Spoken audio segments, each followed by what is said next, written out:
नमस्कार। आप सभी का श्री कृष्ण चैनल पर मैं संदीप सिहारे स्वागत करता हूँ।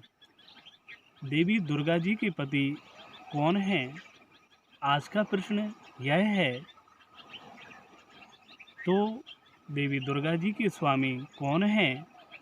यह जो प्रश्न है आमतौर पर सभी हिंदुओं के मन में उठा ही करता है। यह देवी माता कौन है, इस प्रश्न को हम समझने के लिए शिव पुराण, देवी भागवत पुराण, दुर्गा सप्तशती का सहारा लेते हैं। मधु कैटभ के वध में जिन्होंने भगवान नारायण की सहायता की थी, जिन्होंने महिषासुर दैत्य का वध किया था, और जो देवी शुंभ निशुंभ को मारने के लिए आई थीं, अर्थात जिन्होंने शुंभ निशुंभ दैत्यों का वध किया था, वह कौशिकी देवी।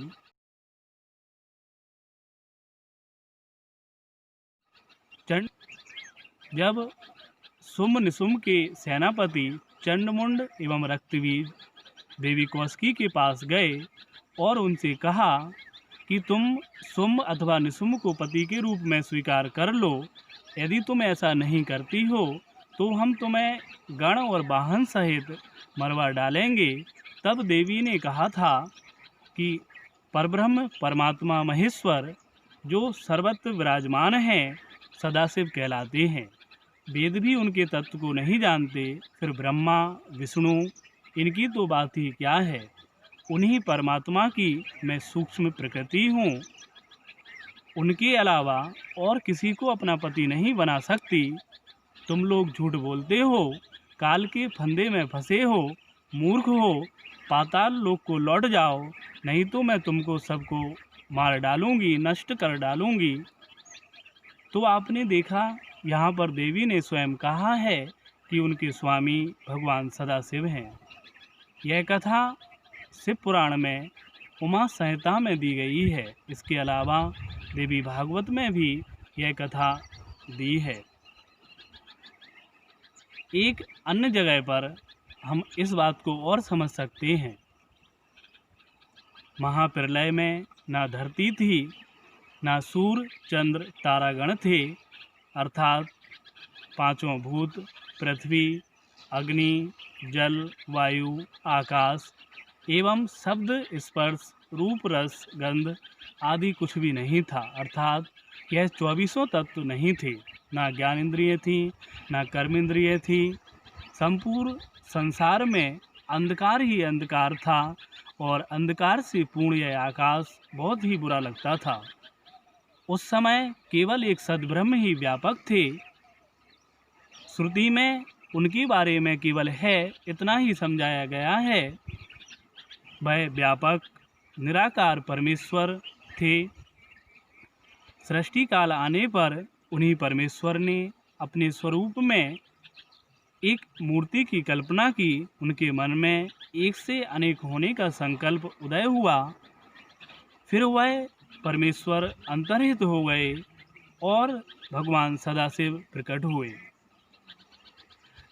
यह सदाशिव पूर्ण परमात्मा हैं, यह परमेश्वर हैं, समर्थ हैं। इन परमेश्वर ने अपने स्वरूप से, अपने श्री विग्रह से एक प्रकृति की सृष्टि की, जिसकी 8 भुजाएं थीं, जो त्रिदेव जननी महामाया दुर्गा कही जाती है। इन्हीं का नाम अंबिका है।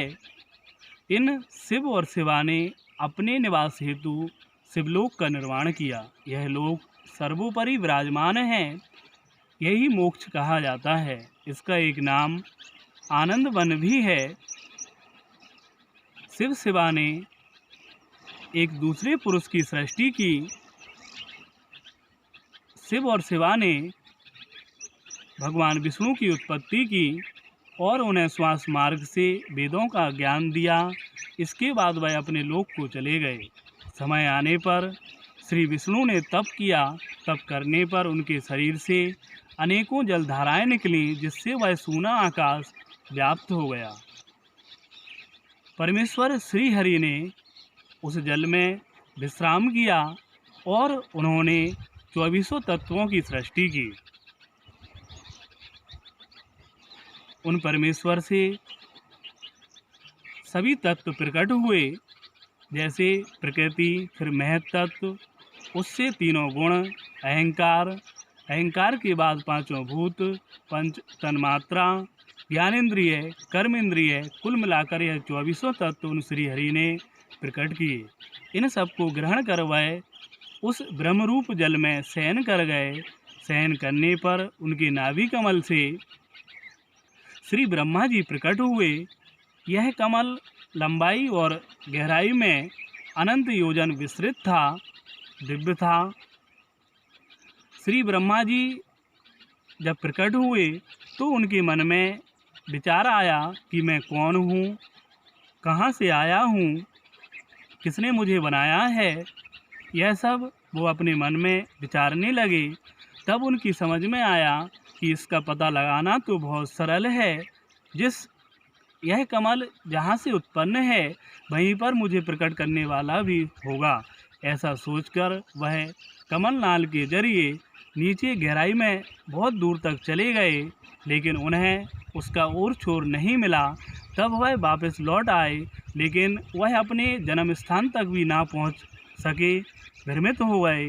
तब उन्हें आकाशवाणी सुनाई दी, तप करो। वह तप करने लगे। इस तरह कई वर्ष व्यतीत हो गए। तब श्री विष्णु उनके सामने प्रकट हुए। उन दोनों में वार्तालाप हुआ, लेकिन किसी कारणवश उन दोनों में विवाद हो गया। वह दोनों झगड़ने लगे। तब उनके विवाद को दूर करने हेतु उन दोनों के बीच में ज्योतिर्लिंग अग्नि स्तंभ प्रकट हुआ। वह दोनों शांत हो गए और उसका ओर छोर पता लगाने के लिए श्री ब्रह्मा जी ऊपर की ओर गए, श्री विष्णु जी नीचे की ओर गए, परंतु दोनों उसके ओर छोर को ना पा सके। दोनों वापस लौट आए और उस अग्नि स्तंभ को चारों ओर से प्रणाम करने लगे। भगवान श्री विष्णु ने शिव जी का ध्यान किया। उनके ध्यान करने पर वहाँ पर एक ऋषि प्रकट हुए। उन ऋषि से दोनों ने उन अग्नि स्तंभ के मूल स्वरूप का परिचय जाना।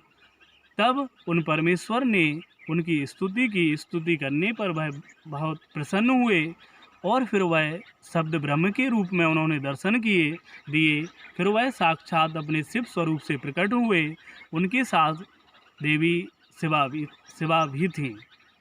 ज़्यादा नहीं बताऊँ, अपन जोड़ दें। हाँ,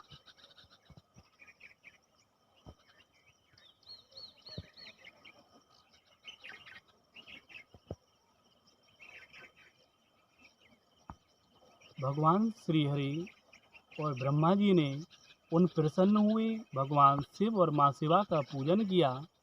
पूजन करने के बाद शिव ने उन्हें दिव्य ज्ञान दिया, अपनी पूजन पद्धति बताई और ब्रह्मा जी से बोले कि हे ब्रह्मा जी और विष्णु, आपने मेरे अवतार हेतु जो प्रार्थना की है उसे मैं अवश्य पूरी करूँगा। हे ब्रह्मा जी, आपकी भ्रकुटी से मैं रुद्र रूप में प्रकट होऊंगा और सृष्टि संहार संबंधी उत्तम कार्य को पूरा करूंगा। आप श्री विष्णु जी इस संसार का पालन करेंगे, ब्रह्मा जी इसको रचेंगे एवं मैं रुद्र रूप से इसे संहार करने का, नष्ट करने का कार्य संभालूंगा। यहाँ पर यह स्पष्ट है कि माता दुर्गा और भगवान सदाशिव ब्रह्मा, विष्णु और रुद्र के माता पिता हैं। यही परमेश्वर शिवलोक में निवास करते हैं। इन्हीं के पूर्ण रूप भगवान रुद्र हैं, जो कैलाश पर्वत पर निवास करते हैं। कारण कि शिव पुराण में ऐसा ही बताया गया है। भगवान सदाशिव गुणातीत हैं। तेज में करोड़ों सूर्य चंद्रमाओं से भी बढ़कर हैं। ऐसी ही भगवती शिवा देवी हैं। तो आप लोग यह समझ गए होंगे कि देवी शिवा के स्वामी भगवान सदाशिव हैं। धन्यवाद। यदि वीडियो अच्छा लगा हो तो इसे लाइक करें व मेरे चैनल को सब्सक्राइब जरूर करें।